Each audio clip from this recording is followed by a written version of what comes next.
Welcome back, pro wrestling fans. Welcome back, IWC. It's me. It's me. It's the G.O.C. coming to you live to take 25 feet below the surface of the earth here on Guardian of Chaos, the YouTube channel for Chaos Corner, and my preview and prediction show for the 6th annual AEW Double or Nothing, coming from Viva Las Vegas. Bow, bow, Viva Las Vegas. That was a damn good movie back in the day with Elvis Presley, when Vegas was Vegas. As I said in my WWE King and Queen of the Ring prediction show from Saudi Arabia that I just put up here on the channel, I was in Vegas in 2015. What a time I had. I spent 10 days out there. Saw Carrot Top, one heck of a performer. The famous comedian Vinny Favorito, laughed my ass off. And then Elton John at Caesar's Palace. Stayed at the Bellagio. What a time it was in 2015, where I was personally going through some hard times myself. So it was much needed. I can't thank you guys and gals enough for being here. It's Memorial Day weekend. I'm getting ready to hit the road on a road trip, so everyone stay safe out there, mentally, physically, emotionally, spiritually. Shout out to our Lord and Savior Jesus Christ, because if he's for us, no one else can be against us. Live in faith, not in fear, in these insane times in 2024. I just finished up with as I said, the preview and prediction show for tomorrow's WWE King and Queen of the Ring from Saudi Arabia, and we're going to jump right into Double or Nothing this Sunday night from, as I said, Las Vegas. The 6th annual. Only 5 or 6 matches for WWE's PLE, but for Tony Khan's pay-per-views, well worth the bang for the buck, I guess. There's going to be 11, 12, 13 matches between the main card and 0 hour. So we'll see what happens. Sit back and relax and enjoy the preview and predictions for Double or Nothing. I can't thank you guys enough. We're going to jump right into it, because when I did the preview and predictions for WWE's PLE tomorrow, pay-per-view, we'll say, because I'm old school, man. One man, unique, unedited, unscripted, raw dog for you, the fans. It's a pay-per-view. I went 40 minutes on that, so I hope you guys watch that whole show.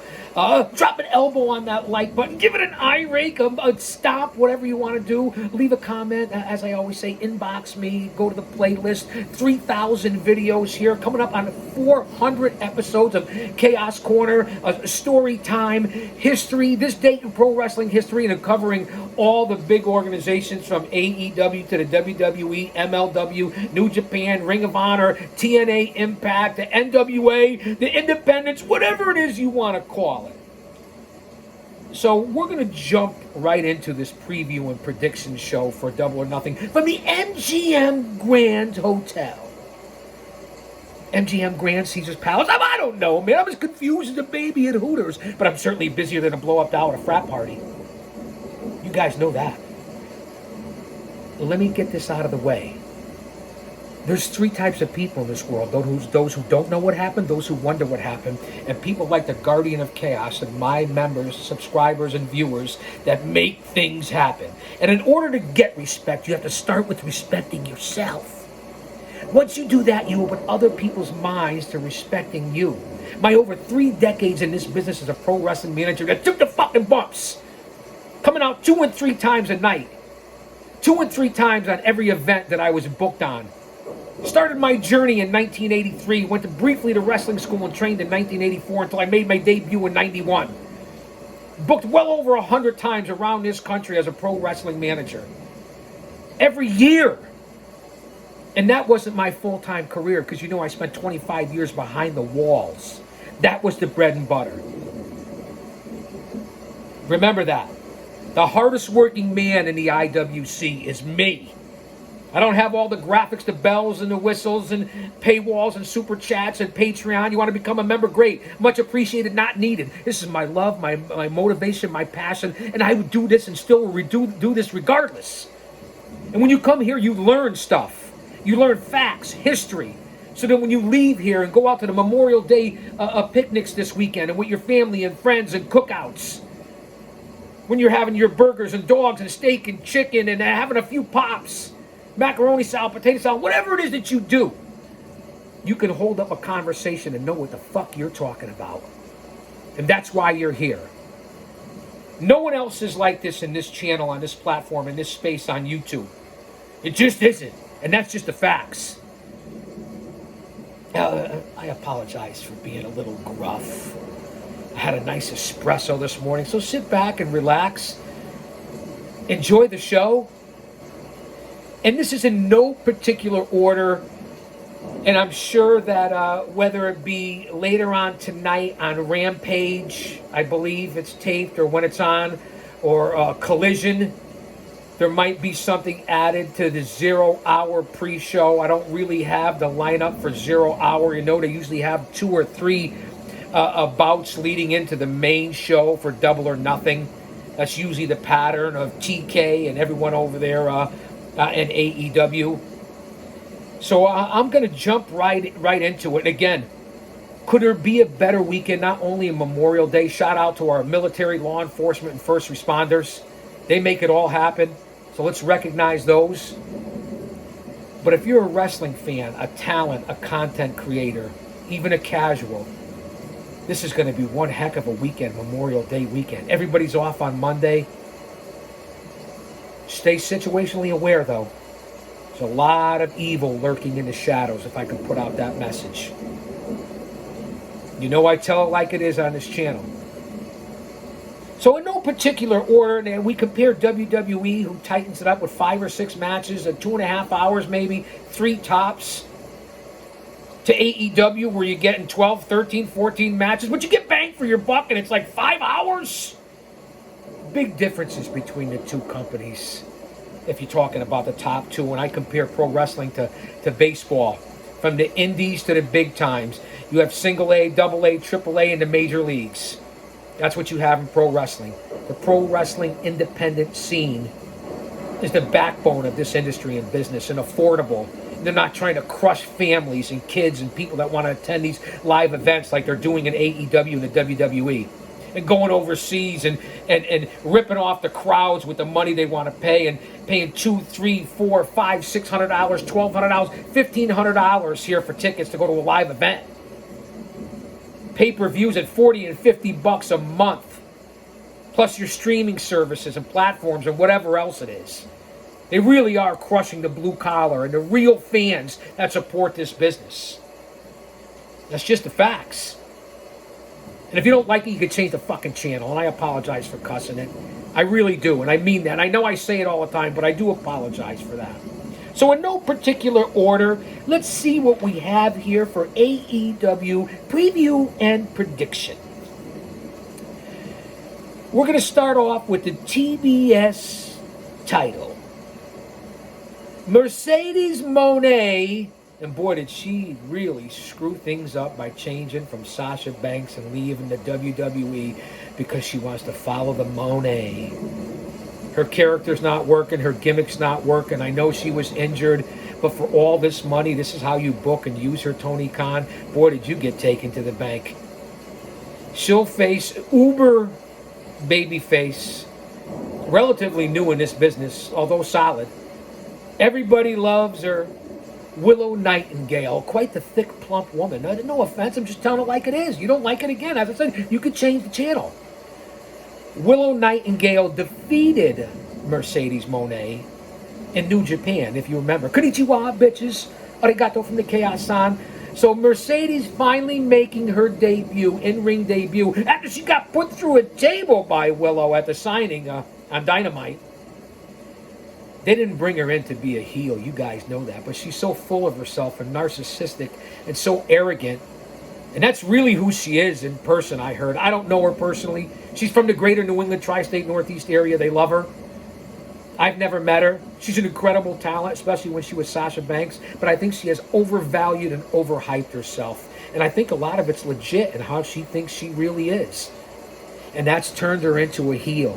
They had to. Just like when Rock came back and was going to dictate and jump right in, they had to turn him heel. They had to change it because the fans were turning. Same thing with Mercedes Moné. My prediction, it has to be Mercedes Moné wins the TBS title. You didn't bring her in for all the hype and all that money to lose to Willow Nightingale. This doesn't hurt Willow in any stretch of the imagination. Now, will Statlander or somebody else get involved? I don't know. I don't think so. I don't expect a lot out of this match. My prediction, Sasha Banks, Mercedes Moné wins the AEW TBS title, women's title, in my opinion. We have Anarchy at the Arena. The Elite EVPs, the Young Bucks, Matthew and Nicholas Jackson, team up with Okada and Jungle Jack Perry, and they take on FTR, Harwood and Wheeler. Boy, have they really gotten lost in the shuffle and lost any momentum they've ever had as the best tag team in the world in 2022, 2023. Perhaps the best tag team in the world, to 2024 being lost in the shuffle and at the bottom of the ladder. That's just my own personal opinion. And they team up with the American Dragon, Bryan Danielson, who just came from a super beatdown from El Gigante Satnam Singh, old Slapnuts, Jay Lethal, and Sanjay Gupta, or whatever his name is, and that whole faction over there this past Wednesday on Dynamite. This is the dream match that you wanted, Danielson? I tuned in just because of the size difference. It was starky. Is that the right word? I think it is. And subbing for an injured Eddie Kingston, who insists on being Japanese. Eddie, I love you. I respect you, man. We ran in the same circles and know the same people. And I hope you recover quickly. But Eddie's out. And Darby, who broke his foot and didn't make it to Mount Everest and retired with Sting as the tag team champion in his retirement match, Darby Allin, got hit by a New York City bus, and he's still here. He's still surviving. Talk about Evel Knievel in 2024. Darby Allin is an extreme talent. You could talk about anyone from New Jack to Sabu and to anybody in between. The Sandman, I don't give a fuck who you talk about. Mick Foley, Cactus Jack. Darby Allin is the bar right now as far as extreme and taking challenges. Not Sammy Guevara. Okay? La Vida Loca. No, it's not. It's not Ray Phoenix. It's Darby Allin. And how this guy is back after all that, I'll never know. And with the flamethrower this past Wednesday night on Dynamite. So Anarchy at the Arena, it's going to be chaos, and that's pun intended. In my opinion, just my opinion, my show, my channel, my platform, no fucking way, this will be all over the place, you won't be able to keep track of it. There's no way the EVPs, along with Jungle Jack and Okada, are going to lose to FTR, the American Dragon, and Darby Allin. It's just not going to happen. The angle they have going with TK allegedly on the shelf, and the Jackson boys, the Young Bucks, the EVPs, the Elite, whatever you want to call them, they got like 5 different names. They're running the show a la like a ripoff of the NWO or DX and that kind of persona and gimmick. And I kind of like it. It's kind of working for me. Although they're pricks and they're kind of phony and they never really were my style. You can't deny what they're doing right now with their storyline. And they needed this because they were faltering into the abyss, into oblivion. So I'm kind of interested in what's going on the weekly show with how the Jackson boys are running this as like a takeover until TK comes back from booking everything remotely. I'm just saying, man. Kayfabe! So I'm taking the EVPs, Okada, and Jungle Jack over FTR, Bryan Danielson, and Darby Allin. That's my opinion. Again, when you go to a WWE pay-per-view, they'll maybe have 15 or 20 superstars, talent, sometimes less, on their events. You go to an AEW pay-per-view and they got 50 or 60 grapplers, talent, stars on their events. I'm just saying the stark difference in the products. I like it all. I love it all. I want them all to stay around because it's a much needed, viable alternative, and competition is always good for business, especially for the talent and the fans. Am I right? You know that I am. So that's who I'm taking. And the anarchy at the arena. Boy, FTR. TK, did you fuck that up in the booking? And what you're doing in Bryan Danielson, who's going to retire this year. I'm not quite sure what's going on. Okada, you paid all this money to. And for as much as he's a great athlete and an unbelievable worker and a legend in Japan, what has he really done over here?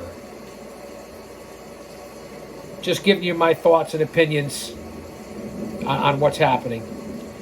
We go to the unified AEW Trios Championship, which is a 6-man fucking tag team match. I'm just saying. Like the Von Erichs, the Fabulous Freebirds. 6-man tag team match. The Bang Bang Gang. It's Bullet Club Gold. Can we call it that? Can we get back to that? And can we get Juice Robinson back sometime soon? Juice, I know you may be watching.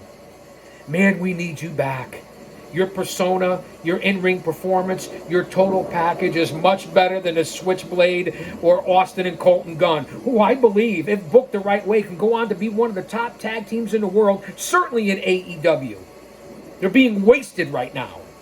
Jay White has his star fallen quicker after being involved with MJF before he got injured, being a major part, and the big reputation he came over here with. Fall into oblivion with the Acclaimed and all that garbage and Mr. Ass and Scissor Me Daddy Ass, all that immature child of sophomore garbage from Castor and Bowens and Badass. I'm just giving you my opinion. I'm keeping it real, holding it down and maintaining it.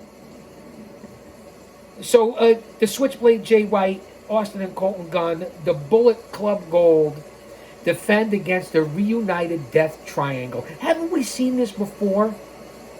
Extreme athletes. That bastard Pac is unbelievable. In great shape, one heck of a grappler. Now, could he always put a match together and work it the right way and tell the story? Maybe not.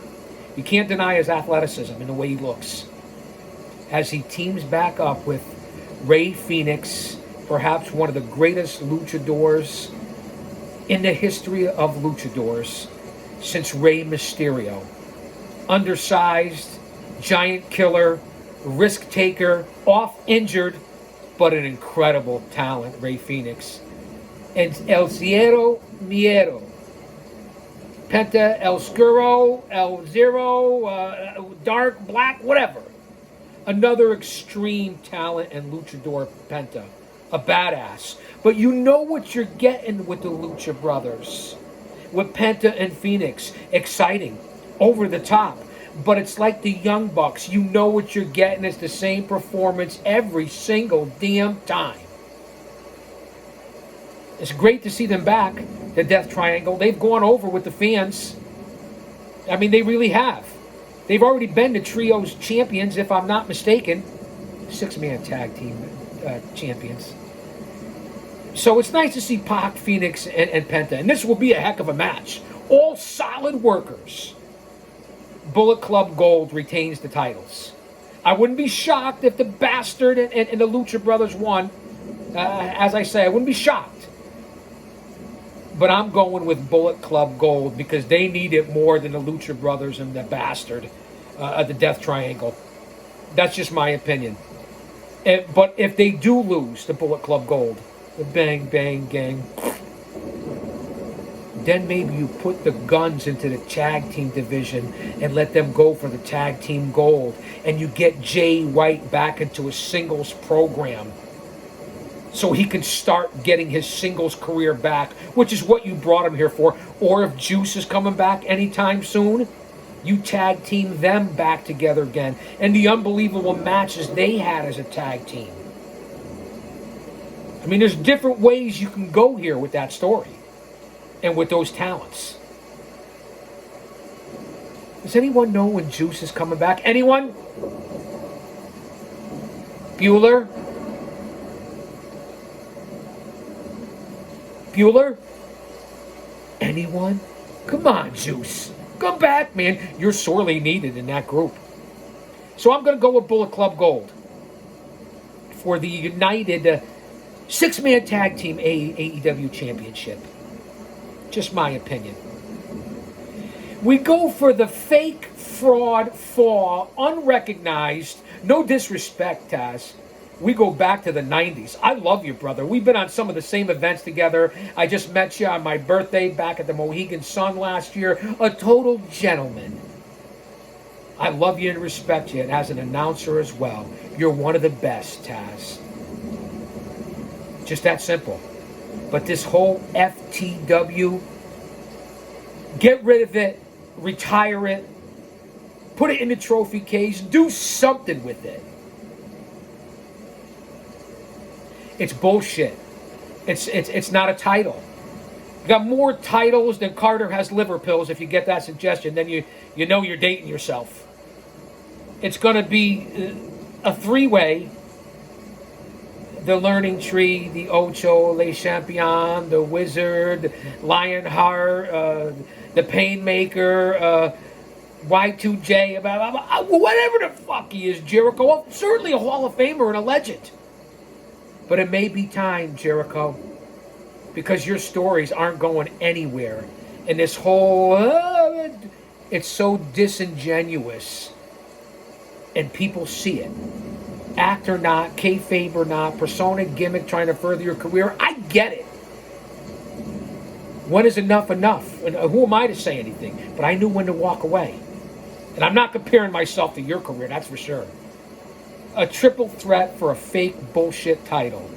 Jericho, Hook, and Shibata. Why Shibata's in this match, I have no idea. He was in the three-way on Dynamite with Shibata, Hook, and the bounty hunter Brian Keith, who everyone's shitting on. I like Brian Keith. I like the gimmick of the bounty hunter, and I think he's a solid worker. He's being booked like shit. I mean, he really is, and I hate to keep using that, pal. Makes you think of Vince McMahon, doesn't it? What I say, man, lighten up. So again, this match doesn't even belong on it. It should be in 0 hour, if anything.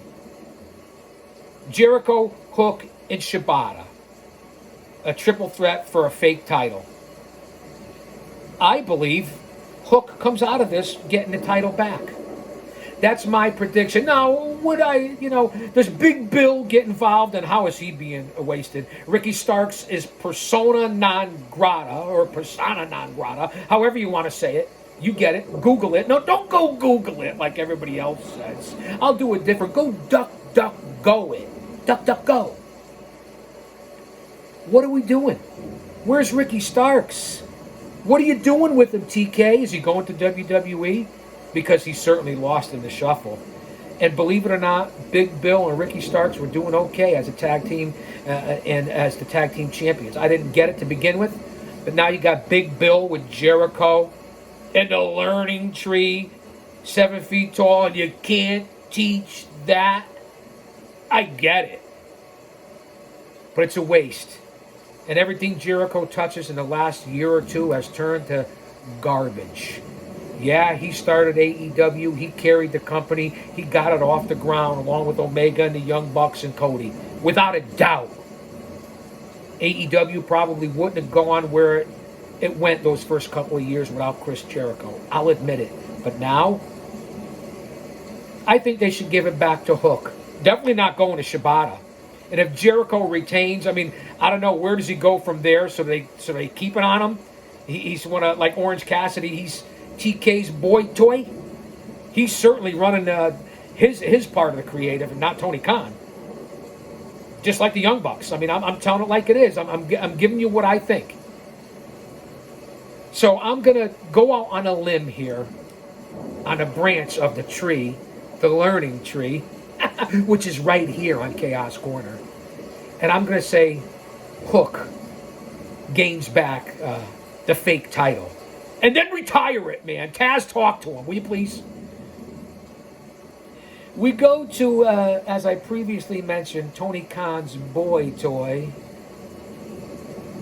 Jane, you're playing a game of hide and seek. Bam, bam, bam, bam. Did it, Din, din, din, din. I think I got the words right. Din, din, din, din. Jane, you're playing a game called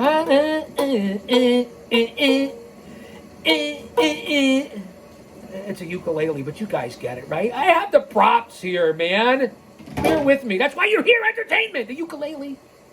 Shout out to the High Paramount Chief, Peter Maivia, and the ukulele. Keli Kaliki Maka. No? Peha Oi Meli Hinikane, Pupule, Wiki Wiki. Aloha and Mahalo. No? So Orange Cassidy, who's freshly squeezed, I think Tony Khan is freshly squeezing his balls, to be honest, against best friends, now foes, Trent Beretta. Does Chucky show up? Is he injured? Beretta turning into a heel? Again, solid workers. I'll give Cassidy credit. He took the most out of anything that he had, and he can actually work. But the whole gimmick, again, sophomoric, immature, amateurish, indie garbage. He can work. He's in good shape. Beretta can work. The whole best friends angle. I get it. For the AEW neckbeards and mouth breathers and virgins and dweebs and geeks. I mean, no offense, man. Lighten up.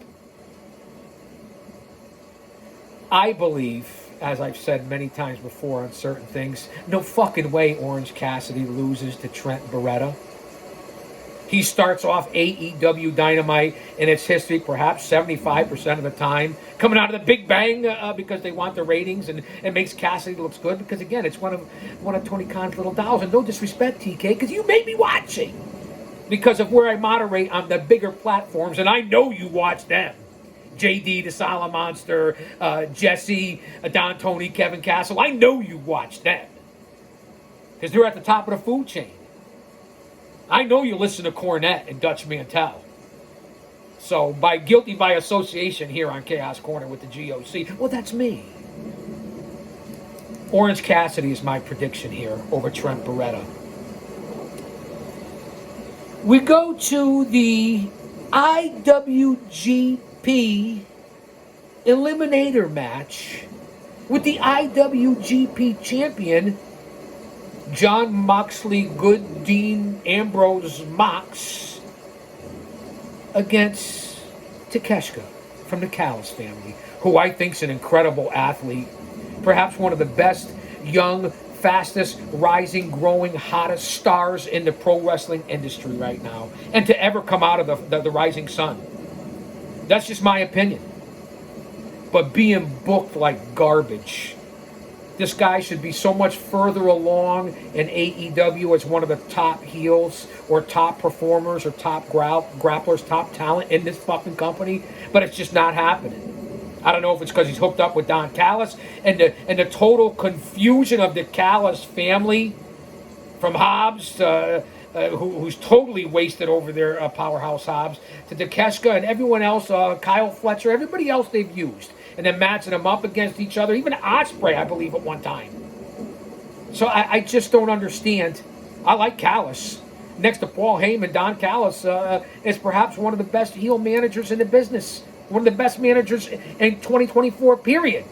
And I guess everybody likes Nana, right? He got a big pop on Dynamite. He didn't really go anywhere, but they said his return. You got to respect Nana. Been around forever. I remember Nana in Ring of Honor. A couple of shows I had a chance to work. So, why is Moxley in an IWGP Eliminator match when he's the IWGP champion? Can somebody explain it to me?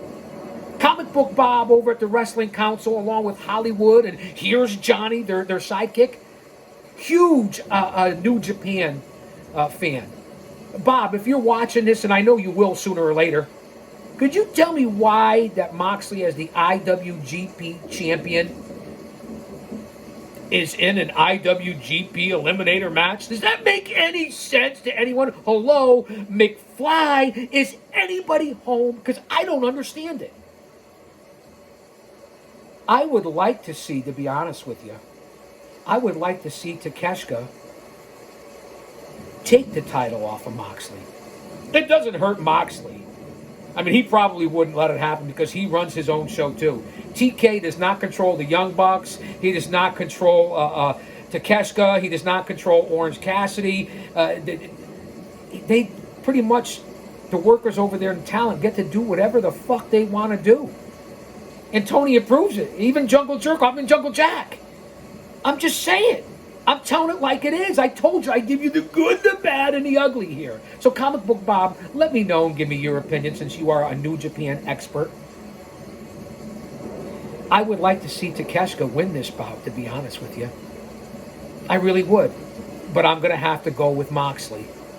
How could I not? He also carried this company. Give him his due. Former Shield member, Dean Ambrose. I get it. Mox, you know what you're getting, just like I said about the Young Bucks and the Death Triangle. It's the same match, the same concept, the same routine over and over and over and over again with Moxley. I'm pulling for Takeshita. I think he needs it. But my prediction here on the preview show for Double or Nothing is Moxley. IWGP Eliminator match. We have the Women's AEW Women's Championship. With me, perhaps the best persona and gimmick in all of pro wrestling right now. You could talk about Jade Cargill, Bianca Belair, Charlotte Flair, Becky Lynch, Bayley, Io Sky, Io Shirai, Dakota Kai, Camille from other organizations, Jordan Grace, Tessa Blanchard, Deonna Purrazzo, Thunder Rosa. You could talk about them all. Saraya, Tamada, Tamara. To me, Toni Storm is the hottest gimmick right now in all of women's wrestling. Just my opinion. I find her to be unbelievably entertaining. And when she does work, she's one of the best female grapplers in the world. Toni Storm is indeed timeless. Even with that knucklehead butler, Luke, what's his name? Luther, not Gunther, whatever his crazy name was. I forgot his name. You guys know me. My mind's like a lazy Susan. It'll come back around here at 30 minutes in on a preview and prediction show. Against Serena Dweeb. No offense, she can work. I get it. She's got no personality. She has no presence. She has no charisma. She can work in the ring as a legit wrestler, grappler. I understand that. Does she deserve it? Does she even belong there? If she wins, it'll be a travesty. I'm going with timeless Toni Storm over Serena Dweeb. No, Serena Deeb. Serena Deeb. You guys know. Everybody's jumping on that Deeb train. No fucking way. That's just my opinion. Especially if Mariah May, who's quite the women's grappler herself. She's pretty impressive in the ring as Toni Storm's sidekick. Again, I'm a huge mark for Toni Storm. I'm taking the timeless one. Black and white, color, whatever you want to call it. Toni Storm retains the title over Serena Deeb. Just my opinion. I'm going with the timeless one. Then we have, which I believe could steal the show and should be a very, very solid bout. Roddy Strong against Will Ospreay. One of the best grapplers in the world and entertainers in the world, a total package in my opinion. Ospreay is amazing. I'm not into the whole flip-flop thing, but he does it differently. Ospreay is an unbelievable talent, an unbelievable worker. I mean, this guy is just amazing. His athleticism, his maneuvers, his ring showmanship, second to none, Ospreay. A true star. Star power. Roderick Strong, solid worker. He was in NXT. He wasn't in WWE. But are they going to ruin it with all these fucking guys at ringside, the United Kingdom, Taven, Bennett, Wardlow, who I met at Mohegan Sun. A great guy. Laid back, very cool. Very respectful. But what are we doing here? United Kingdom. You know they're going to be involved. Where's Adam Cole, baby? Boom! Now, I don't miss him one bit. And that whole storyline with the Devil, boy, did that turn out to be the shits. What a anticlimactic storyline that was with MJF and all that went down last year. So this is going to be a solid bout. Perhaps one that could steal the show. I'm really looking forward to this. Adam! How annoying was Roderick Strong? So, unless the United Kingdom's going to get a fuck finish and with everyone at ringside, I don't know why they're there, why they're allowed to be there. They don't have managers' licenses. Keep them away from ringside. And that might even be a stipulation. I'm not totally sure. No fucking way does Ospreay lose clean in this one. You didn't bring him in, like I said about Okada and like I said about Mercedes, Sasha Banks. You didn't bring them in for all this money and steal them away from Triple H and the WWE to have them lose right now. It doesn't go that way. It doesn't work that way unless you don't know what you're doing. And sometimes the creative shows that. I'm predicting that Will Ospreay possibly, potentially, in my view, to win the international title. It makes sense. He's from the UK, right? Australia, where New Zealand, wherever the fuck he's from, wrestled in New Japan for years. Give it to Will Ospreay. That's the right choice. Get it away from Roderick Strong in the United Kingdom. Now again, unless there's all outside interference, I didn't really get that. I'm taking Will Ospreay to win the AEW International title, and which could be the match of the night at Double or Nothing on Sunday. I'm just giving you my opinion. And you see that this bitch, this electronic bitch that I have heat with on every show here on Chaos Corner, all of a sudden just goes blank. Do I dare try at 35 minutes here on the preview and predictions for Double or Nothing to get it back started? Bear with me because we're not done yet. We still have a couple of matches here to review. We'll get out of here in about 40, 45 minutes. Much love and respect, and thank you guys and gals for being here. I really do appreciate it. Alexa, play tropical beach sounds. Let's see what happens. Here's a station based on wonderful tropical beach sounds by Deep Sleep. I really don't want to go to sleep. Boy, I've never had more heat with a fake generated AI. This is what we're leading to. What a double-edged sword this is. You guys are going to see it in reality. Big mistake, slippery slope, all this AI bullshit. Just telling you, medically, I guess it could save people's lives and improve people's lives. Anything else after that, and it's going to take over.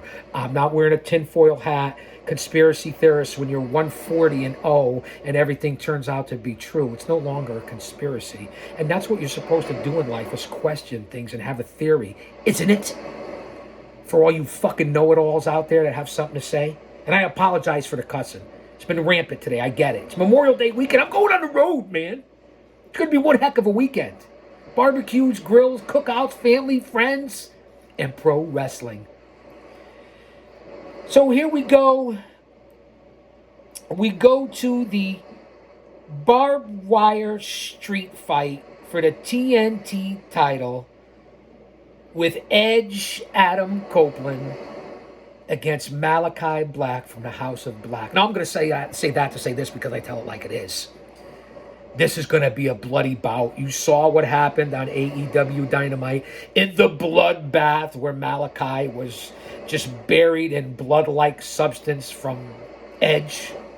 Giving you that whole brood feeling from back in the day with Gangrel and the Goblet and Christian and Edge when they were all doing that gimmick in the WWE.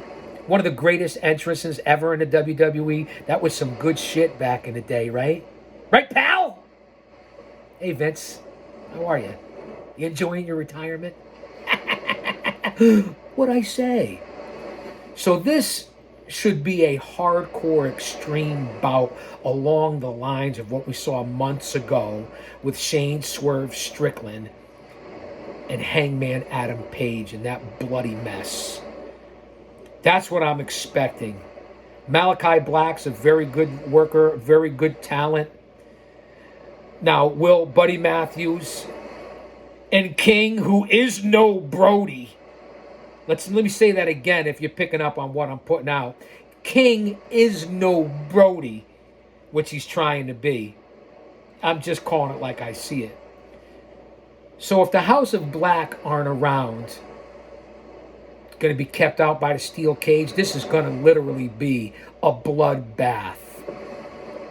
Perhaps the most important match in Copeland's career in AEW.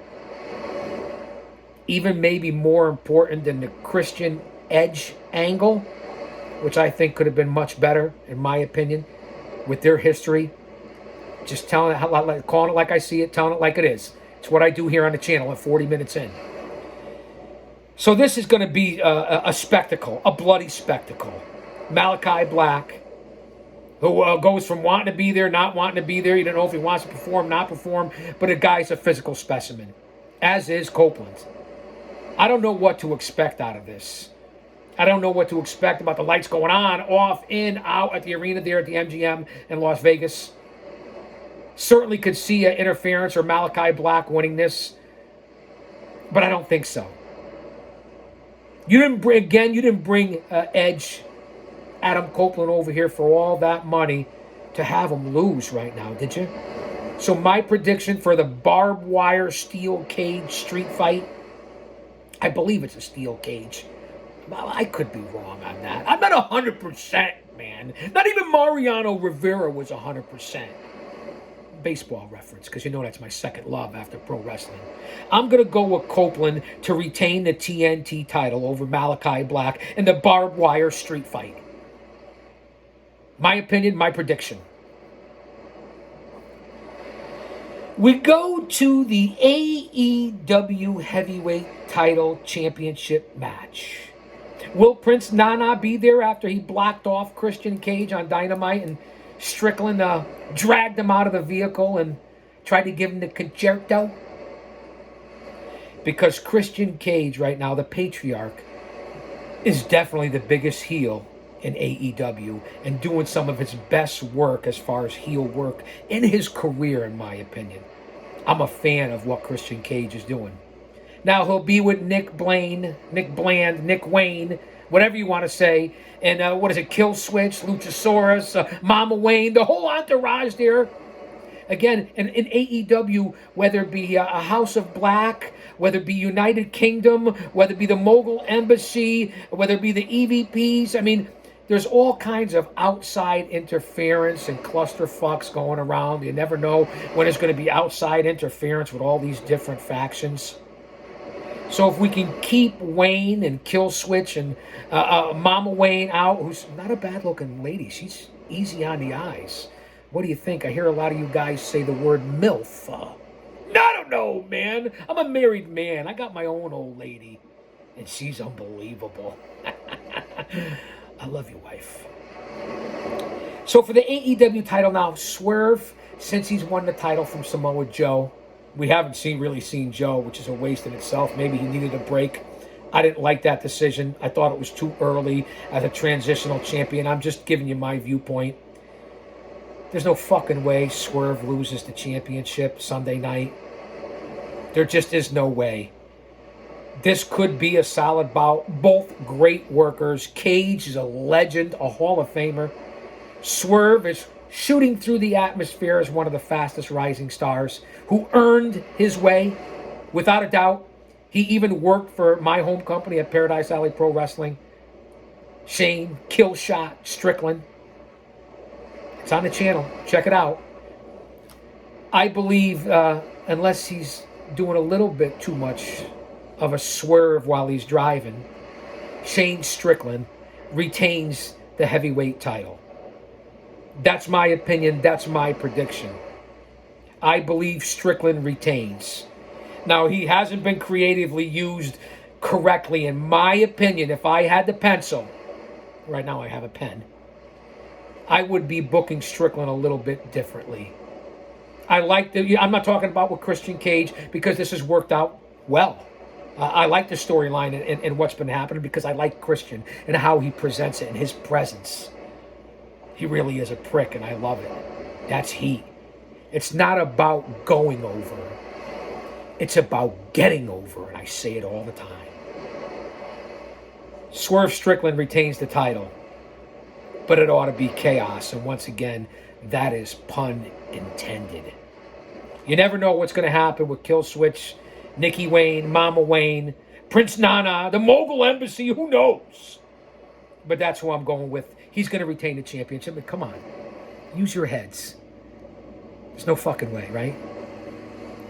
So that's my preview and prediction show like getting a little spooked sometimes. I'm getting spooked by you right now, Alexa, and you're interrupting again. You're very fucking rude, Alexa. Alexa, play Tropical Thunderstorm sounds. Do you see what happens here when I'm trying to wrap it up?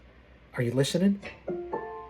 This is what happens when you're dealing with electronics. I keep telling you that. I apologize for the technical difficulties, but this is what happens when you're live to tape and you do it the way I do it. No editing. It's going to be here on the tape, on the show. So that ends the preview and prediction show for Double or Nothing for AEW this weekend, this Sunday. Fans, as I said in my WWE King of the Ring and Queen of the Ring from Saudi Arabia tomorrow afternoon prediction and preview show, and I'm saying it now, it's one heck of a weekend for the talent, for the fans, for the content creators, for your family. Memorial Day weekend. Enjoy it. Stay safe. I'll be back with results. I'll be reporting live on Twitter, aka X, on the community page here on the channel. Again, I'll run it down. I'm predicting Mercedes. I'm predicting the Elite. I'm predicting Swerve to retain. I'm predicting Bullet Club Gold. I'm predicting Hook. I'm predicting Orange Cassidy, John Moxley, Edge Copeland, Tony Storm, and Will Ospreay. Again, I don't know about the buy-in, 0 hour buy-in, whatever you want to call it. I'm not sure of those matches. That'll start at 7 p.m. Eastern Standard Time on Sunday, and the main card at 8 o'clock, and you'll be up till midnight. So have your Red Bull, have your coffee, your espresso, whatever it is. And I'll say that to say this, because I tell it like it is. Let me make sure I covered everything here. And again, thank you guys for being here. We're 45 minutes in. Don't you dare miss it.